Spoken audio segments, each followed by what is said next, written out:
जय हिंद दोस्तों, आपका स्वागत है मेरे इस यूट्यूब चैनल में। दोस्तों, आज के हम इस वीडियो में खान ग्लोबल स्टडीज़ यानी कि खान सर के द्वारा जो डेली जीके जीएस का टेस्ट होता है उसका टेस्ट नंबर 2 और 3 देखेंगे। तो दोस्तों, अगर अभी तक आपने मेरे चैनल को सब्सक्राइब नहीं किया है तो प्लीज़ सब्सक्राइब कर दीजिएगा ताकि मेरा कोई भी वीडियो आप तक पहले पहुँच सके। तो चलिए बारी बारी से इसमें सारे सब्जेक्ट जीके जीएस से रिलेटेड सारे सब्जेक्ट रहते हैं।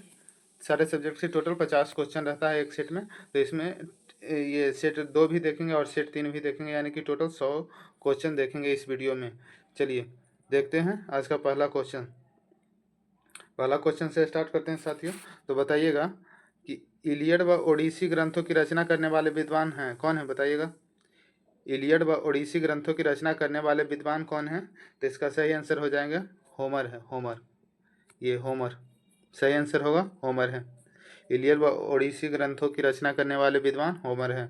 अगला क्वेश्चन देखते हैं, क्वेश्चन नंबर 2 कह रहा है कि यूनानी दार्शनिक एरेटोस्थनीज ने 2 अलग अलग स्थानों पर सूर्य की किरणों के कोण के आधार पर पृथ्वी की परिधि को मापा।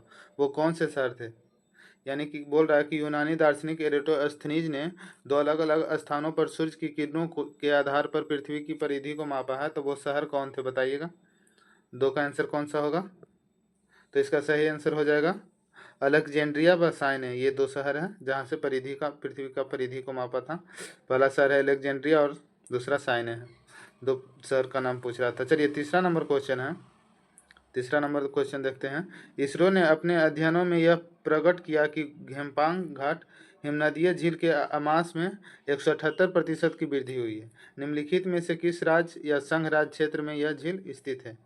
यानी कि बताइएगा कि इसरो ने अपने अध्ययन में यह प्रकट किया है कि घेपांग घाट है जो हिमनदीय झील के आमास में 178% की वृद्धि हुई है। तो ये किस राज्य या किस केंद्र शासित प्रदेश में ये झील है? तो इसका सही आंसर हो जाएगा ये हिमाचल प्रदेश में, यानी कि सी ऑप्शन सही हो जाएगा तीसरा का। चलिए बारी बारी से सारे क्वेश्चन को देखते हैं। चौथा नंबर क्वेश्चन है, निम्नलिखित में से कौन सा देश रूस व यूक्रेन दोनों के साथ राज्य क्षेत्रीय सीमा साझा करता है? बताइएगा कि नीचे जो दिया गया है 4 ऑप्शन, इसमें से कौन सा देश है जो रूस और यूक्रेन दोनों के साथ क्षेत्रीय सीमा साझा करता है? तो इसका सही आंसर हो जाएगा बेलारूस सही आंसर हो जाएगा। चलिए 5 नंबर क्वेश्चन देखते हैं। एल्ब नदी और राइन नदी किस सागर में अपना जल गिराती है? बताइएगा कि एल्ब नदी है और राइन नदी है, ये किस सागर में अपना जल गिराती है? तो इसका सही आंसर हो जाएगा उत्तरी सागर में अपना जल गिराती है। कहाँ गिराती है? उत्तरी सागर में। 6 नंबर क्वेश्चन है, निम्नलिखित में से किस महाद्वीप में मरुस्थलीकरण की समस्या न्यूनतम है? सबसे कम मरुस्थलीकरण की समस्या सबसे कम है, समस्या न्यूनतम बताइएगा। तो इसका सही आंसर हो जाएगा यूरोप में मरुस्थलीकरण की समस्या न्यूनतम है। 7 नंबर क्वेश्चन क्या कह रहा है ये देखते हैं। 7 नंबर, निम्नलिखित कथनों पर विचार कीजिए। ये कथन 4 ऑप्शन है, बताइए। निम्नलिखित कथनों पर विचार करने कह रहा है। बारी बारी सारे कथन देखते हैं। कश्मीर हिमालय करेवा निर्माण के लिए प्रसिद्ध है। कश्मीर हिमालय जो है जो करेवा निर्माण के लिए प्रसिद्ध है, तो हाँ ये सही है, करेवा निर्माण के लिए कश्मीर हिमालय प्रसिद्ध है।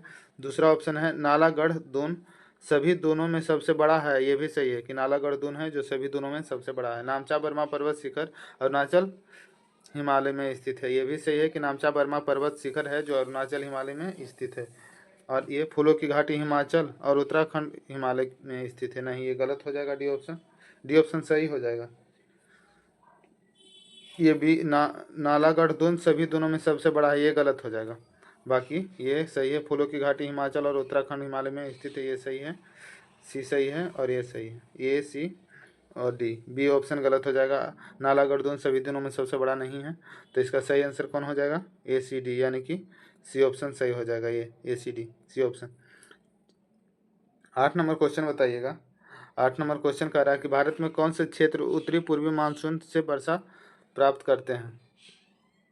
भारत के कौन से क्षेत्र हैं जो उत्तरी पूर्वी मानसून से वर्षा प्राप्त करते हैं? तो ये तमिलनाडु टच नहीं करता है। अगला देखते हैं क्या कह रहा है। कौन सा क्षेत्र उत्तरी पूर्वी मानसून से वर्षा प्राप्त करता है? तमिलनाडु करता है। और कौन कौन करता है? इसमें कोट दिया हुआ है कि कौन कौन करता है, ये बताना है। तो तमिलनाडु करता है, और कौन कौन करता है? गुजरात करता है? तो नहीं, गुजरात नहीं करता है। एक मिनट, गुजरात नहीं करता है। और कौन करता है? दक्षिण आंध्र प्रदेश ये करता है, और दक्षिण पूर्वी कर्नाटक ये भी करता है, यानी कि ए और सी और डी, यानी कि कौन ऑप्शन सही हो जाएगा 8 का? ए सी डी, बी ऑप्शन सही हो जाएगा। चलिए 9 नंबर क्वेश्चन देखते हैं। दीवान ए अमीर ए कोही की स्थापना किस सुल्तान ने की थी? दीवान ए अमीर ए कोही की स्थापना किस सुल्तान ने की थी? तो इसका सही आंसर हो जाएगा मोहम्मद बिन तुगलक ने दीवान ए अमीर ए कोही की स्थापना की थी। अगला क्वेश्चन है, भारतीय इतिहास में राजा बनाने वाला के नाम से प्रसिद्ध सैयद बंधु कौन है? कौन कौन सैयद बंधु है जो भारतीय इतिहास में राजा बनाने वाले के नाम से प्रसिद्ध है, यानी किंग मेकर के नाम से प्रसिद्ध है? तो इसका सही आंसर हो जाएगा अब्दुल्ला खान और हुसैन अली।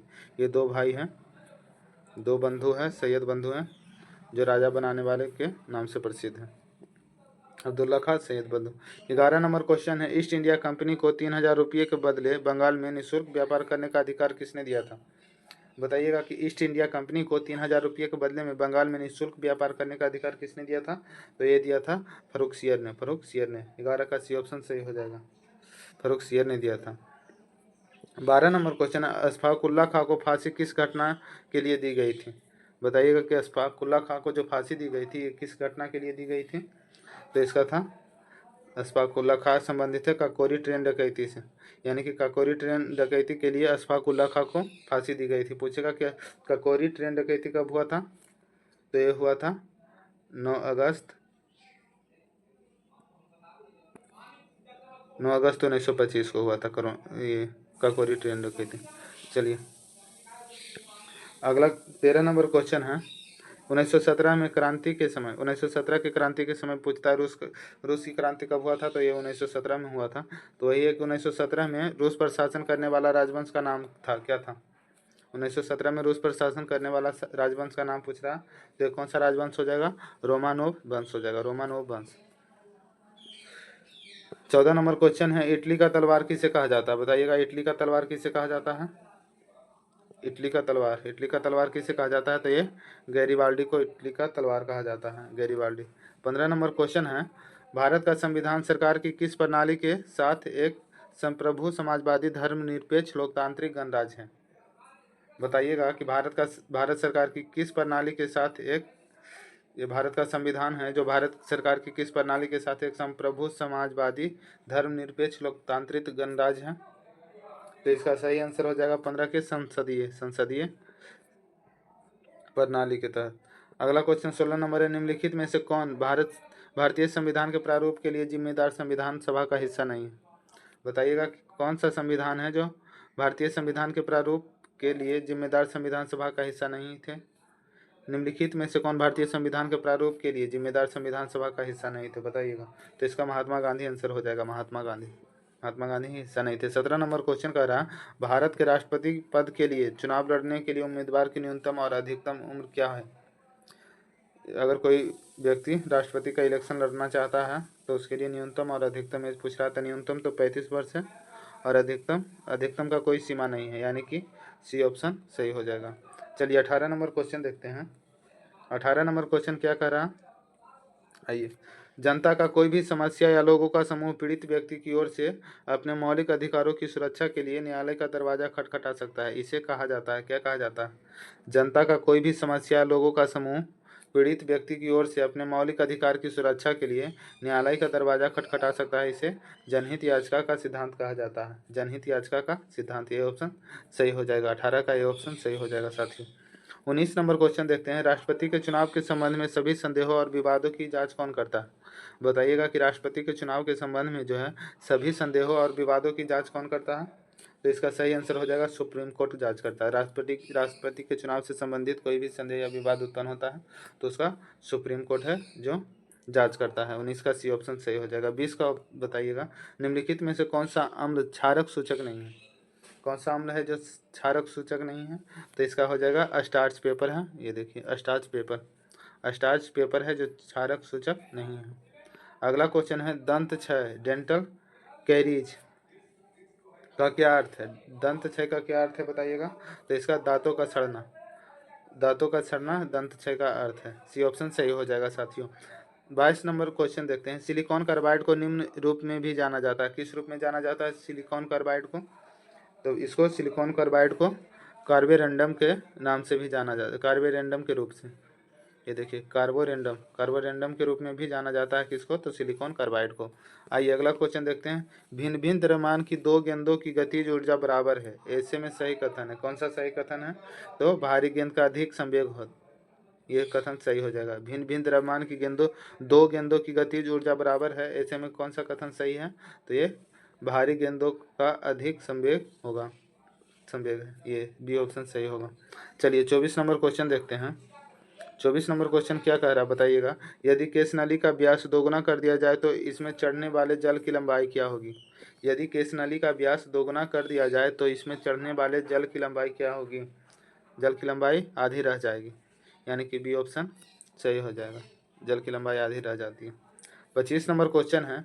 कौन सा एक ही आवर्त के तत्व है, कौन एक ही आवर्त के तत्व है बताइएगा, तो इसका सही आंसर हो जाएगा एक ही आवर्त के तत्व ए, NaCl, बी ऑप्शन सही होगा। चलिए 26 नंबर है। किसी परमाणु के एक कक्षा में इलेक्ट्रॉनों की अधिकतम संख्या 8 है, अतः वह कक्षा होगी। यदि इलेक्ट्रॉनों की अधिकतम संख्या 8 है किसी कक्षा में, तो वह कक्षा कौन सी होगी, तो वो कक्षा एल कक्षा होगी, एल कक्षा होगी, ये ऑप्शन सही होगा। H2S का हवा में पूर्ण दहन करने पर बनते हैं, क्या बनते हैं, H2S का हवा में पूर्ण दहन होता है तो क्या बनता है, तो ये हो जाएगा H2O तथा SO2 बनता है, H2O तथा SO2, सी ऑप्शन सही हो जाएगा। हेक्साक्लोरोबेंजीन को क्या कहते हैं बताइएगा, हेक्साक्लोरोबेंजीन को क्या कहते हैं, तो इसे गैमेक्सिन कहते हैं। हेक्साक्लोरोबेंजीन को क्या कहते हैं, गैमेक्सिन कहते हैं। चलिए 29 नंबर क्वेश्चन बताइएगा। अनुप्रस्थ ध्वनि तरंगे गति नहीं कर सकती है। अनुप्रस्थ ध्वनि तरंगे है जो गति नहीं कर सकती है, कहाँ पे गति नहीं कर सकती है, तो इसका आंसर हो जाएगा हाइड्रोजन गैस में अनुप्रस्थ ध्वनि तरंगे गति नहीं कर सकती है, बी ऑप्शन सही होगा। चलिए 30 नंबर है। पदार्थ की चौथी अवस्था क्या होती है, पदार्थ की चौथी अवस्था बताइएगा साथियों, तो इसका सही आंसर हो जाएगा प्लाज्मा। ठोस द्रव गैस 3 अवस्था है और चौथा अवस्था प्लाज्मा है।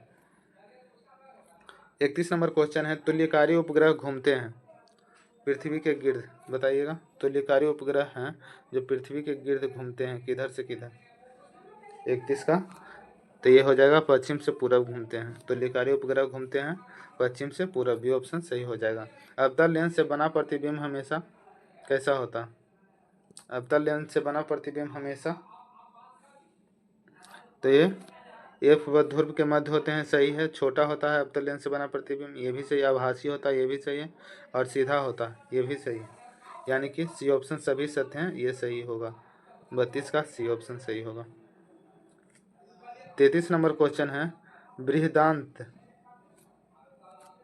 बृहदान्त निम्न में से किसे शोषित करता है, बताइएगा। बृहदान्त है जो निम्न में से किसे शोषित करता है, तो इसका सही आंसर हो जाएगा 33 का, ये पानी को। बृहदान्त किसे शोषित करता है, तो पानी को शोषित करता है।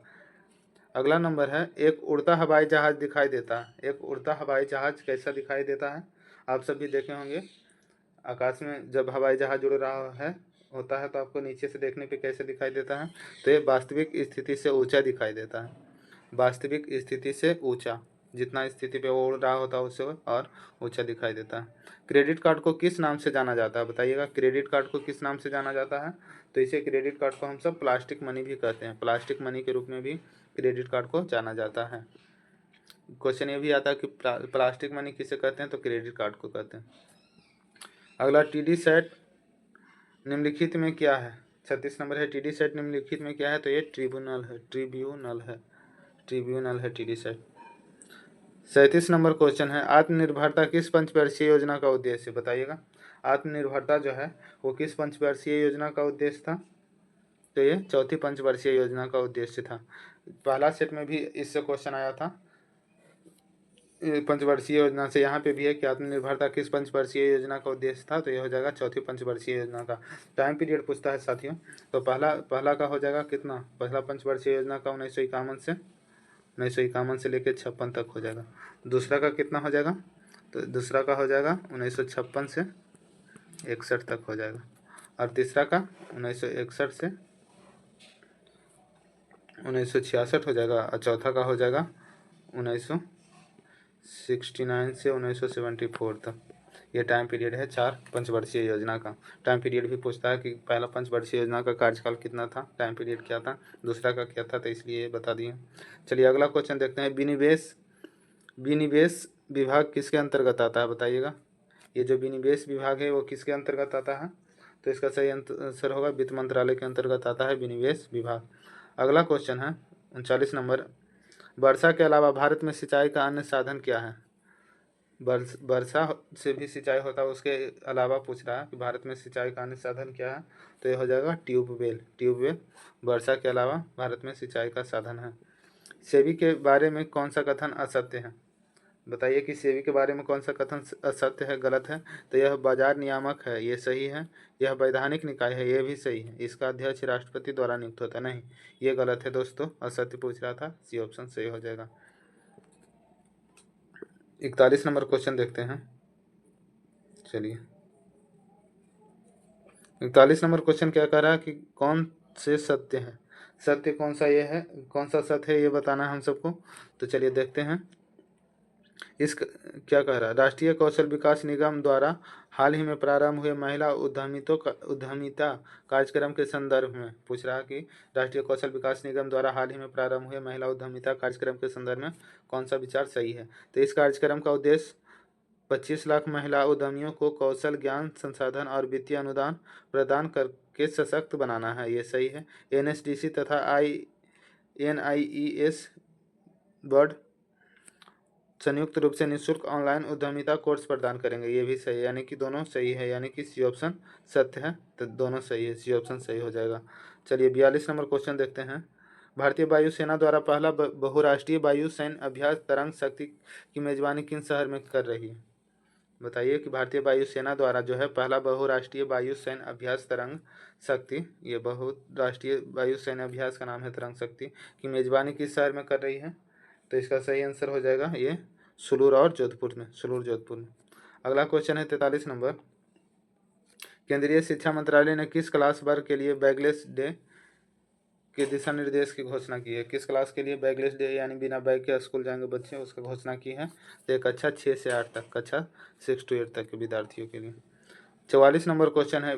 वेस्ट ब्रिज से $1 मिलियन की नई फंडिंग के साथ कौन सी कंपनी यूनिकॉर्न बन गई है, बताइएगा कि वेस्ट ब्रिज से $1 मिलियन की नई फंडिंग के साथ कौन सी कंपनी है जो यूनिकॉर्न बन गई है। तो इसका आंसर हो जाएगा रैपिडो है, रैपिडो। 44 का ये ऑप्शन सही हो जाएगा। 45 नंबर है। अंतर को कम करना सभी के लिए स्तनपान समर्थन थीम के साथ विश्व स्तनपान सप्ताह का आयोजन कब से कब तक किया गया है, यानी कि अंतर को कम करना सभी के लिए स्तनपान समर्थन, ये थीम था। अंतर को कम करना सभी के लिए स्तनपान समर्थन, ये थीम था। थीम के साथ विश्व स्तनपान सप्ताह का आयोजन कब से कब तक किया गया था, मेन क्वेश्चन है। ये थीम दिया हुआ है और पूछ रहा है कि विश्व स्तनपान सप्ताह के आयोजन कब से कब तक किया गया है। तो इसका सही आंसर क्या हो जाएगा, तो इसका सही आंसर होगा 1 से 7 अगस्त तक स्तनपान सप्ताह के बारे में है। चलिए 46 नंबर क्वेश्चन है। अयोध्या के भगवान राम पर आधारित दुनिया का पहला डाक टिकट किस देश ने जारी किया है। अयोध्या के भगवान राम पर आधारित दुनिया का पहला डाक टिकट किस देश ने जारी किया है, तो हो जाएगा लाओस ने जारी किया है। इंपॉर्टेंट क्वेश्चन है, लाओस ने जारी किया है। 47 नंबर क्वेश्चन है। हाल ही में कर्नाटक सरकार ने रामनगर जिले का नाम परिवर्तित करके क्या कर दिया है। कर्नाटक में रामनगर जिला को नाम चेंज किया गया है, तो रामनगर का नाम चेंज करके क्या रखा गया है, तो ये बेंगलुरु दक्षिणी रखा गया है। रामनगर का नाम बेंगलुरु दक्षिणी रखा गया है। चलिए 48 नंबर क्वेश्चन है। स्वलिन कुसाले ने 50 मीटर राइफल 3 पोजीशन शूटिंग में कौन सा पदक अपने नाम कर लिया है, बताइएगा। तो इसने कांस्य पदक अपने नाम किया है, सी ऑप्शन सही हो जाएगा। सेकंड लास्ट क्वेश्चन है साथियों। हाल ही में सुप्रीम कोर्ट किस मामले में अनुसूचित जाति एवं अनुसूचित जनजाति वर्गों के उप वर्गीकरण की अनुमति दे दी है, बताइएगा। सुप्रीम कोर्ट है जो किस मामले में अनुसूचित जाति SC और ST को उप वर्गीकरण की अनुमति दे दी है। तो इसका सही आंसर हो जाएगा ये पंजाब राज्य एवं अन्य बनाम दविंदर सिंह के ये मामला में, पंजाब राज्य एवं अन्य बनाम दविंदर सिंह के मामला में। लास्ट क्वेश्चन है। लोगों और पृथ्वी के स्वास्थ्य एवं कल्याण को बेहतर करने के लिए भारत सरकार के किस मंत्रालय और विश्व स्वास्थ्य संगठन ने डोनर एग्रीमेंट पर हस्ताक्षर किए हैं। तो इसका सही आंसर हो जाएगा आयुष मंत्रालय। आयुष मंत्रालय, ये ऑप्शन से होगा। 50 क्वेश्चन सही यहाँ पे ख़त्म हुआ सेट नंबर 2 का। और प्लीज़ साथियों, अगर चैनल को सब्सक्राइब नहीं किए होंगे तो कर दीजिएगा, ताकि मेरा कोई भी वीडियो आप तक सबसे पहले पहुँचे। धन्यवाद। अब सेट नंबर 3 देखते हैं। चलिए, 2 नंबर टेस्ट खत्म हुआ और टेस्ट नंबर 3 स्टार्ट करते हैं। ये खान सर के द्वारा कराया जाता है, डेली जीके जीएस का टेस्ट है। तो इसमें टेस्ट नंबर 3 देखेंगे। अगर अभी तक आपने मेरा चैनल को सब्सक्राइब नहीं किया हुआ है तो प्लीज़ कर दीजिएगा, ताकि कोई भी मेरा वीडियो आप तक पहले पहुँचे। और पहला क्वेश्चन देखते हैं यहीं से। आइए, पहला क्वेश्चन क्या कहता है, देखिएगा। ये पहला क्वेश्चन है, ये देखिए। दिसंबर 2021 में प्रक्षेपित किए गए जेम्स वेब स्पेस टेलीस्कोप के लिए निम्नलिखित में से कौन सा कथन सही है? बताइएगा कि कौन सा कथन सही है। 2021 में प्रक्षेपित किए गए जेम्स वेब स्पेस टेलीस्कोप के लिए, तो इसका सही आंसर हो जाएगा, कथन सही है जो है, यह पृथ्वी से लगभग 15 लाख किलोमीटर दूर सूर्य की परिक्रमा करता है। ये ए ऑप्शन सही हो जाएगा इसका। चलिए, 2 नंबर क्वेश्चन देखते हैं। कोड का है, बताना है कि कोड का प्रयोग करके सही उत्तर को चुनना है। सही उत्तर चुनना है। तो पूछ रहा है कि अंटार्कटिका महाद्वीप के संबंध में निम्नलिखित में से कौन सा कथन सही है? बताइएगा कि अंटार्कटिका महाद्वीप के संबंध में कौन सा कथन सही है। अन्य सभी महाद्वीपों की तुलना में इसकी सबसे अधिक औसत ऊंचाई है, ये सही है। माउंट बिनान इस महाद्वीप की सबसे ऊंची चोटी है, ये भी सही है। यानी कि दोनों सही है। पूछ रहा था सही उत्तर चुने, तो ये 1 और 2 दोनों सही है, सी ऑप्शन सही हो जाएगा। चलिए, तीसरा नंबर क्वेश्चन देखते हैं। निम्नलिखित में से कौन सा जैव मंडल रिजर्व भारत के 3 राज्यों में फैला हुआ है? कौन सा जैव मंडल रिजर्व है जो भारत के 3 राज्यों में फैला हुआ है? तो हो जाएगा नीलगिरी जैव मंडल रिजर्व है, जो भारत के 3 राज्यों में फैला हुआ है। चौथा नंबर क्वेश्चन है। निम्नलिखित में से कौन सा राज्य युग्म सुमेलित नहीं सुमेलित है, उसको पूछ रहा है। रामनगर वन्यजीव अभ्यारण्य उत्तराखंड में है? नहीं, रामनगर वन्यजीव अभ्यारण्य उत्तराखंड में है नहीं, ये गलत हो जाएगा, उत्तराखंड में नहीं है। दूसरा है चक्रशिला वन्यजीव अभ्यारण्य असम में है, ये सही है। नाहर वन्यजीव अभ्यारण्य हरियाणा में, ये भी सही है। केन वन्यजीव अभ्यारण्य अरुणाचल प्रदेश में, ये भी सही है।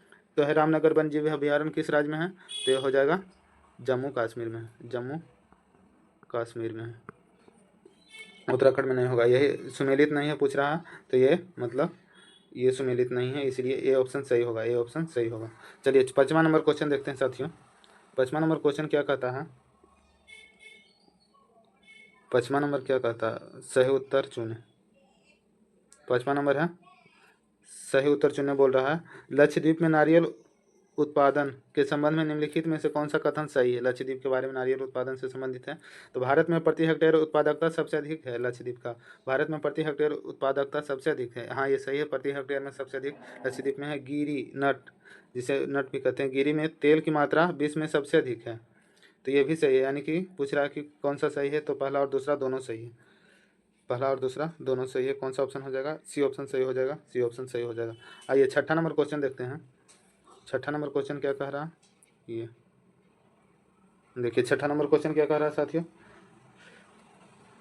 6ठा नंबर क्वेश्चन है कि रोधिका बैरियर द्वीप के संबंध में निम्नलिखित में से कौन सा कथन सही है? इसके संबंध में, रोधिका बैरियर द्वीप के संबंध में पूछ रहा है। तो ये रेत के द्वीपों की छोटी श्रृंखला होती है जो तट से दूर अब तटीय क्षेत्र में बनते हैं, ये सही है। लैगून या उथले कच्छ यानी कि रोधिका बैरियर द्वीपों का मुख्य भूमि से पृथक करता है, ये भी सही है। ऐसे स्थान बस्तियों के लिए खतरनाक होते हैं क्योंकि ये झंझावत और हरिकेन द्वारा आसानी से बह जाते हैं। सही बात है, झंझावत और हरिकेन तूफान आता है तो ये बह जाते हैं, यानी कि सब सही है। नीचे दिए गए कोड का सही उत्तर चुनिए, कौन सा होगा सही उत्तर? 1 2 3, यानी कि डी ऑप्शन सही हो जाएगा, डी। चलिए, 7 नंबर क्वेश्चन देखते हैं। इसमें भी है कोड का प्रयोग करके सही ऑप्शन पूछ रहा है, सही उत्तर पूछ रहा है। तो ग्रीन क्रेडिट इनिशिएटिव के संबंध में निम्नलिखित में से कौन सा कथन सही है? पूछ रहा है कि ग्रीन क्रेडिट इनिशिएटिव है, उसके संबंध में कौन सा कथन सही है, ये बताना है। तो 7 का देखिए क्या होता है। यह जलवायु परिवर्तन को चुनौती पर अनुक्रिया है, यह जलवायु परिवर्तन की चुनौती पर अनुक्रिया है, ये सही है। यह बंजर भूमि और नदी जल ग्रहण क्षेत्रों में वृक्षारोपण को प्रोत्साहन देता है, ये भी सही है। यह ग्रामीण निर्धनों द्वारा उपयोग किए जाने वाले केरोसिन तेल को सौर ऊर्जा से प्रतिस्थापित करने की भारत सरकार की एक स्कीम है, ये भी सही है, ये स्कीम सही है। यानी कि कौन सही हो जाएगा? तो इसका सही आंसर हो जाएगा ये, देखते हैं। सही आंसर हो जाएगा, सही है। 1 और 2 3 तीनों सही है। 8 नंबर क्वेश्चन है। चलिए जल्दी जल्दी से सारे क्वेश्चन को देख लेते हैं। 8 नंबर है, हाल ही में भारत सरकार ने लिथियम की खोज और खनन परियोजना के लिए निम्नलिखित में से किस देश के साथ करार किया? लिथियम की खोज और खनन के लिए भारत ने किसके साथ करार किया है? तो इसका सही आंसर हो जाएगा अर्जेंटीना के साथ करार किया है लिथियम की खोज के लिए। 9 नंबर क्वेश्चन है, प्राचीन दक्षिण भारत में संगम साहित्य के बारे में निम्नलिखित में से कौन सा कथन सही है? तो ये वर्ण का सामाजिक वर्गीकरण संगम कवियों को ज्ञात था, ये सही है, सही पूछ रहा था, तो 9 का बी ऑप्शन सही हो जाएगा साथियों। चलिए 10 नंबर क्वेश्चन आते हैं। 10 नंबर क्वेश्चन क्या कहता है, देखिए 10 नंबर है कि निम्नलिखित में से कौन सा प्राचीन शहर बांधों की श्रृंखला बनाकर और जुड़े हुए जलाशयों में पानी को प्रवाहित करके जल संचयन और प्रबंधन को अपनी विस्तृत प्रणाली के लिए प्रसिद्ध है? तो इसका कौन सा ऑप्शन सही होगा? तो इसका धौलावीरा सही हो जाएगा।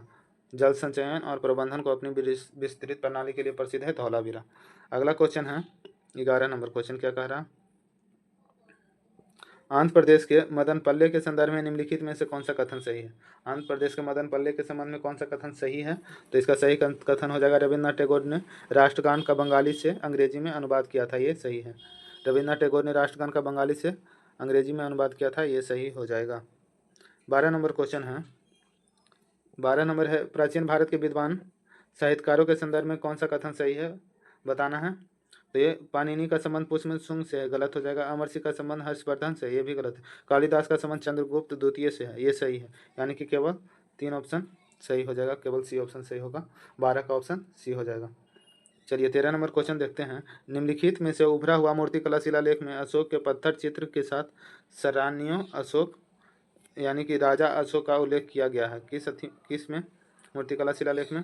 तो इसका सही आंसर हो जाएगा 13 का ये कंगनाहल्ली में, जो कि कर्नाटक में अवस्थित है, कंगनाहल्ली जो कि कर्नाटक में अवस्थित है। चलिए 14 नंबर देखते हैं, निम्नलिखित में से कौन सा हड़प्पा स्थल नहीं है? हड़प्पा स्थल कौन सा नहीं है? तो सोहगौरा है जो हड़प्पा स्थल नहीं है, सोहगौरा हड़प्पा स्थल नहीं है। 15 नंबर क्वेश्चन देखते हैं क्या कह रहा है, 15 सही कथन को चुनने बोल रहा है, सही कथन को चुनने बोल रहा है, बताइएगा कि कौन सा कथन सही है। बोल रहा है कि भारतीय संविधान में शामिल राज्य के नीति निर्देशक तत्वों के संदर्भ में निम्नलिखित कथनों पर विचार कीजिए। सही विचार करना है, संविधान भारतीय संविधान में शामिल राज्य के नीति निर्देशक तत्व के संदर्भ में। तो इसका उद्देश्य अंतर्राष्ट्रीय शांति को बढ़ावा देना है, इसका उद्देश्य नीति निर्देशक तत्व का उद्देश्य है अंतर्राष्ट्रीय शांति को बढ़ावा देना, यानी कि ये शर्तें हैं। इसको न्यायालय के माध्यम से लागू करवाने की व्यवस्था नहीं की गई है, ये भी सही है, न्यायालय में नहीं जा सकते हैं, न्यायालय के माध्यम से इसको लागू करवाने की व्यवस्था नहीं की गई। यह सिद्धांत देश के शासन में मूलभूत है, ये भी सही, यानी कि सी ऑप्शन भी सही है, यानी कि सभी सही है। तो इसका सही आंसर हो जाएगा कोट सी हो जाएगा। सही कथन पूछ रहा था तो सी ऑप्शन सही हो जाएगा, सही कथन पूछ रहा था। चलिए 16 का क्वेश्चन देखते हैं। 16 नंबर इसमें भी पूछ रहा है कि निम्नलिखित में से भारतीय संविधान की प्रस्तावना के तत्व हैं, कौन सा तत्व है? कोट का प्रयोग कर सही कथन का उत्तर देना है। तो 16 का देखते हैं क्वेश्चन बारी बारी से। संविधान के अधिकार का स्रोत है, संविधान में अधिकार का स्रोत है, सही है। भारतीय राज्य की प्रकृति है, संविधान है। संविधान की प्रस्तावना संविधान के अधिकार का स्रोत है, सही है। संविधान की प्रस्तावना है जो भारतीय राज्य की प्रकृति है, ये भी सही है। और फिर हो जाएगा संविधान की प्रस्तावना संविधान के उद्देश्य है, उद्देश्य को ही प्रस्तावना कहते हैं। संविधान लागू होने की तिथि कौन सा भारतीय संविधान की प्रस्तावना के तत्व में? संविधान लागू होने की तिथि, यानी कि ये भी सही हो जाएगा। तो 16 का कौन सा ऑप्शन हो जाएगा? यानी कि 1 2 3 4 सभी सही है, तो डी ऑप्शन सही होगा, डी ऑप्शन सही होगा। चलिए 17 नंबर क्वेश्चन देखते हैं। भारत के उच्च न्यायालय का प्रत्येक न्यायाधीश किसके द्वारा नियुक्त होता है? उच्च न्यायालय का प्रत्येक न्यायाधीश किसके द्वारा नियुक्त होता है? तो ये हो जाएगा भारत के राष्ट्रपति के द्वारा नियुक्त होता है। अब पूछेगा वर्तमान में कितने न्यायाधीश हैं, न्यायाधीशों की संख्या कितना है वर्तमान में? तो इसका हो जाएगा 33 न्यायाधीश और प्लस एक मुख्य न्यायाधीश, यानी कि 31 न्यायाधीश और 1 मुख्य न्यायाधीश, यानी कि 32 न्यायाधीश। चलिए 18 नंबर क्वेश्चन है, संसद के 2 सत्रों के मध्य किसी भी स्थिति में अधिकतम कितनी अवधि का अंतराल हो सकता है? 2 सत्र के बीच में संसद के सदन का कितना अंतराल हो सकता है? तो ये हो जाएगा 6 माह से अधिक का अंतराल नहीं होना चाहिए, 6 माह तक चल सकता है, बी ऑप्शन सही हो जाएगा। चलिए 19 नंबर क्वेश्चन है, निम्नलिखित में से किस पर गतिरोध दूर करने हेतु लोकसभा और राज्यसभा की संयुक्त बैठक हो सकती है? संयुक्त बैठक किस स्थिति में होता है? तो ये वित्त विधेयक और साधारण विधेयक में होता है। संयुक्त बैठक वित्त विधेयक और साधारण बैठक की स्थिति में होता है। तो यहाँ पे पूछ रहा है संयुक्त बैठक हो सकता है, वित्त विधेयक तो बताएं, ये साधारण विधेयक है, इसमें हो सकता है। फिर होता है संयुक्त बैठक किसके द्वारा बुलाया जाता है? तो संयुक्त बैठक है जो भारत के राष्ट्रपति के द्वारा बुलाया जाता है। क्वेश्चन आता है कि संयुक्त बैठक की अध्यक्षता कौन करता है? जब लोकसभा और राज्यसभा दोनों का संयुक्त बैठक होता है, उसमें कौन मतलब संयुक्त बैठक की अध्यक्षता करता है? तो लोकसभा के अध्यक्ष जो है वो संयुक्त बैठक की अध्यक्षता करते हैं। 20 नंबर क्वेश्चन है, निम्नलिखित में से कौन सा नवीकरणीय ऊर्जा का स्रोत है? नवीकरणीय ऊर्जा का स्रोत कौन सा है? तो इसका सही आंसर हो जाएगा जीवाश्मों से ऊर्जा, यानी कि एनर्जी फ्रॉम फोसिल्स, ये नवीकरणीय ऊर्जा है। बाकी पवन ऊर्जा, भूतापीय ऊर्जा, सौर ऊर्जा, ये सब नवीकरणीय ऊर्जा नहीं है। 21 नंबर क्वेश्चन बताना है साथियों। 21 नंबर क्वेश्चन कह रहा, ये देखें, यदि हम धोबन सोडा की थोड़ी सी मात्रा लेते हैं और इसमें लगभग 1 ml तनु हाइड्रोक्लोरिक अम्ल मिलाते हैं तो हम क्या देखेंगे। धोबन सोडा की थोड़ी सी मात्रा लेते हैं और इसमें हम थोड़ी लगभग 1 ml तनु हाइड्रोक्लोरिक अम्ल मिलाते हैं तो हम क्या देखते हैं। तो हम देखेंगे कि CO2 गैस तेज़ी से बुदबुदाहट के साथ निकलती है। मिलाने पे क्या देखते हैं तो CO2 गैस है जो बुदबुदाहट के साथ निकलती है तेज़ी से। सी ऑप्शन सही हो जाएगा। चलिए 22 नंबर क्वेश्चन देखते हैं साथियों। भार का एसआई मात्रक पूछ रहा, बताइएगा भार का एसआई मात्रक क्या होता है। तो ये न्यूटन होता है, भार का एसआई मात्रक न्यूटन। 23 नंबर क्वेश्चन है कार्बन के अपरूप में कार्बन परमाणुओं के फुटबॉल के आकार में व्यवस्थित किया जाता है। किस अपरूप में। तो ये कार्बन 16 C60 के अपरूप में कार्बन के परमाणुओं को फुटबॉल के आकार में व्यवस्थित किया जाता है। चलिए 24 नंबर क्वेश्चन है, फंक ने किसका आविष्कार किया था। बताइएगा फंक किसका आविष्कार किया था। तो ये विटामिन का आविष्कार फंक ने किया था, विटामिन का आविष्कार। अगला क्वेश्चन है, अधातुओं में कौन सी चमकदार होती है। अधातुओं में से कौन सी चमकदार होती है। अधातु यानी कि चमकदार अधातु कौन है। तो ये आयोडीन है जो चमकदार अधातु है। चलिए 26 नंबर क्वेश्चन देखते हैं, प्रकाश सबसे अधिक गति में किस में यात्रा करती है। प्रकाश जो है सबसे अधिक गति से किस में यात्रा करती है। तो हो जाएगा निर्वात में सबसे अधिक गति से यात्रा करती है प्रकाश। 27 नंबर क्वेश्चन कह रहा है, निम्नलिखित में से कौन सा कथन ध्वनि और प्रकाश तरंगों के बारे में सही है। ध्वनि और प्रकाश तरंग के बारे में कौन सा कथन सही है। तो इसका सही आंसर हो जाएगा 27 का, ध्वनि तरंग अनुदैर्ध्य तरंग होती है लेकिन प्रकाश तरंग अनुप्रस्थ तरंग होती है। इसमें है ध्वनि तरंग अनुप्रस्थ होती है, नहीं यहाँ क्या दिया गया ध्वनि तरंग अनुदैर्ध्य होती है, यानी कि इसमें प्रकाश तरंग को अनुदैर्ध्य कर दिया, ध्वनि को अनुप्रस्थ कर दिया, जबकि ये सही होगा। तो इसीलिए बी ऑप्शन सही हो जाएगा, प्रकाश तरंग के बारे में सही पूछ रहा था। 28 नंबर क्वेश्चन है, 28 नंबर क्वेश्चन बताइएगा कि मनुष्य जाति के एक पुरुष को उसको X गुण शुक्राणु उसके किससे प्राप्त होता है। मनुष्य जाति के एक पुरुष को पुरुष X शुक्राणु किससे प्राप्त करता है, ये क्वेश्चन है सिंपली। तो इसका सही आंसर हो जाएगा X गुण शुक्राणु प्राप्त करता है माता से। कंप्यूटर शब्दावली में निब्बल क्या है। तो ये होगा आधा बाइट को निब्बल कहते हैं, यानी कि ये ऑप्शन सही हो जाएगा, निब्बल आधा बाइट निब्बल है। आरोही क्रम में घटाने कह रहा है, मतलब छोटे से बड़ा की तरफ जाने, आरोही मतलब नीचे से ऊपर जाना होता है। तो बताइए इसका कौन सा आंसर सही हो जाएगा। तो ये हो जाएगा KB, फिर मेगाबाइट MB, उससे आगे जाएंगे तो GB, और फिर हो जाता है टेराबाइट TB। तो ये सी ऑप्शन सही हो जाएगा, तो इसका सी ऑप्शन सही हो जाएगा। चलिए 31 नंबर क्वेश्चन देखते हैं, पर्णवृत्त एक अंग है, किसका अंग है पर्णवृत्त। तो ये पेड़ का अंग है, पर्णवृत्त पेड़ का अंग है, सी ऑप्शन सही हो जाएगा। चावल के खेतों में मिट्टी की उर्वरता के द्वारा बेहतर किया जा सकता है। चावल के खेतों में मिट्टी की उर्वरता किसके द्वारा बेहतर किया जा सकता है। तो ये चावल के खेतों में मिट्टी की उर्वरता को किसके द्वारा बेहतर किया जा सकता है। तो ये नीले हरे शैवाल के द्वारा बेहतर किया जा सकता है। 33 नंबर क्वेश्चन है, डॉक्टर सलीम मुइजुद्दीन अब्दुल अली किसके लिए प्रसिद्ध थे। डॉक्टर सलीम मुइजुद्दीन देखिएगा, डॉक्टर सलीम मुइजुद्दीन अब्दुल अली किसके लिए प्रसिद्ध थे। तो ये किसके लिए प्रसिद्ध थे। तो ये पक्षी विज्ञान के लिए क्वेश्चन आता है, पक्षी विज्ञान से संबंधित कौन है। तो डॉक्टर सलीम मुइजुद्दीन अब्दुल अली हैं पक्षी विज्ञान से संबंधित। 34 नंबर क्वेश्चन है, सल्फर और क्लोरीन जैसी अधातुएं आवर्त सारणी में पाई जाती है, किस ओर पाई जाती है। तो ये हो जाएगा दाईं ओर पाई जाती है, दाईं ओर 34 का। 35 नंबर क्वेश्चन देखते हैं, निम्नलिखित में से क्या गरीब देशों की मदद करता है।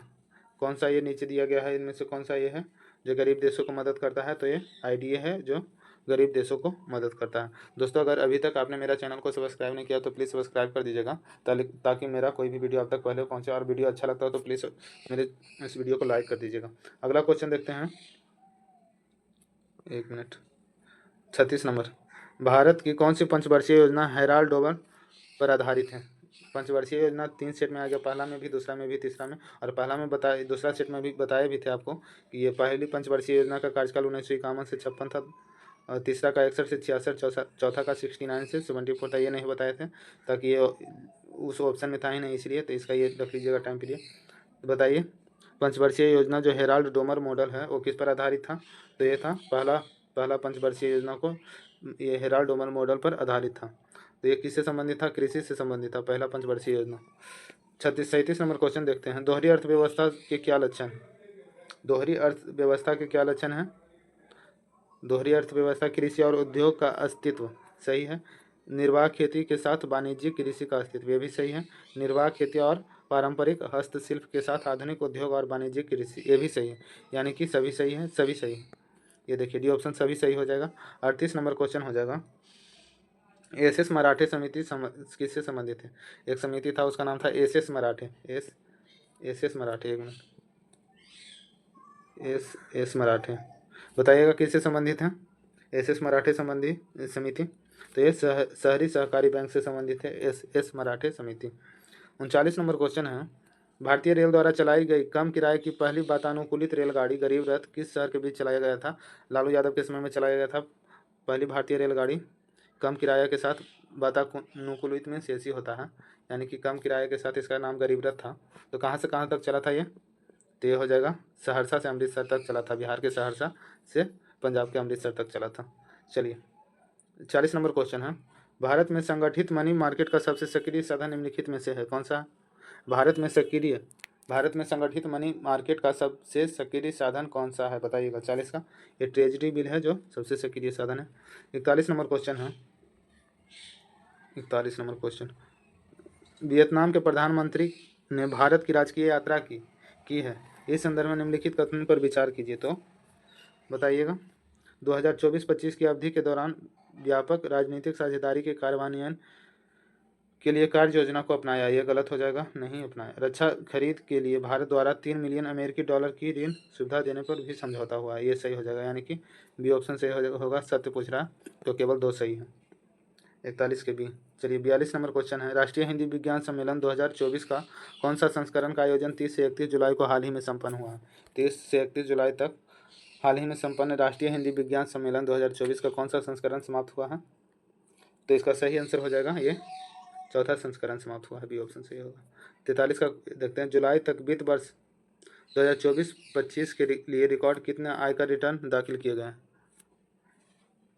इनकम टैक्स रिटर्न यानी कि आयकर रिटर्न दाखिल किए गए हैं कितना? तो ये हो जाएगा 7.28 करोड़, 7.28 करोड़। 44 नंबर क्वेश्चन है, सरकार ने विमान रख रखाव यानी कि मरम्मत और ओवरहॉल में स्वचालित प्रत्यक्ष विदेशी निवेश की अनुमति दी है, कितना प्रतिशत दी है? तो ये हो जाएगा 100%, 100%। अगला 45 नंबर क्वेश्चन है, प्रधानमंत्री नरेंद्र मोदी ने कृषि अर्थशास्त्रियों के 32वें अंतर्राष्ट्रीय सम्मेलन का उद्घाटन किस शहर में किया?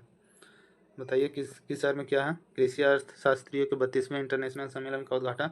तो ये नई दिल्ली के भारत मंडपम में किया। चलिए एल्युमिनियम उत्पादन में भारत किस स्थान पर पहुंच गया है? एल्युमिनियम उत्पादन में भारत किस स्थान पे है? तो भारत हो गया दूसरा नंबर पे और पहला नंबर पे है चीन, पहला नंबर पे चीन है और भारत है दूसरा नंबर पे, इसका आंसर हो जाएगा बी। चलिए 47 नंबर क्वेश्चन, हाल ही में world development report middle income tap report किस संगठन द्वारा प्रकाशित किया गया है? तो किसके द्वारा प्रकाशित किया गया है? ये विश्व बैंक के द्वारा प्रकाशित किया गया है साथियों। 48 नंबर क्वेश्चन देखते हैं, क्या कह रहा है, कौन सा सत्य है? सत्य कथन पूछ रहा है 48 का। तो क्या कह रहा है, विश्व व्यापार सांख्यिकी समीक्षा के संदर्भ में निम्नलिखित कथनों पर विचार कीजिए। भारत में वैश्विक कृषि निर्यात में 8वें स्थान पर था, भारत माल निर्यात में 18वें स्थान पर था, सही बात है। भारत सेवा निर्यात में 7वें स्थान पर था, ये भी सही है। कौन सा कथन सही है? ये उपरोक्त में से सभी सही है, पहला और दूसरा दोनों सही। चलिए सेकंड लास्ट क्वेश्चन देखते हैं, केंद्रीय कैबिनेट ने 50,655 करोड़ की लागत से कुल 936 किलोमीटर की कितनी राष्ट्रीय हाई स्पीड रोड कॉरिडोर को मंजूरी प्रदान की है? कितने? तो ये हो जाएगा 49 का ये 8 राष्ट्रीय हाई स्पीड कॉरिडोर को मंजूरी प्रदान किया है। 50 नंबर और लास्ट नंबर क्वेश्चन है, केंद्रीय स्वास्थ्य मंत्रालय, अभी स्वास्थ्य मंत्री कौन है भारत के? तो हो जाएंगे जेपी नड्डा, जो कि भारत के भारतीय जनता पार्टी के अध्यक्ष भी हैं। केंद्रीय स्वास्थ्य मंत्रालय ने सेरोगेट विज्ञापन को रोकने के लिए किस खेल से संबंधित खिलाड़ियों को निर्देश जारी किया है?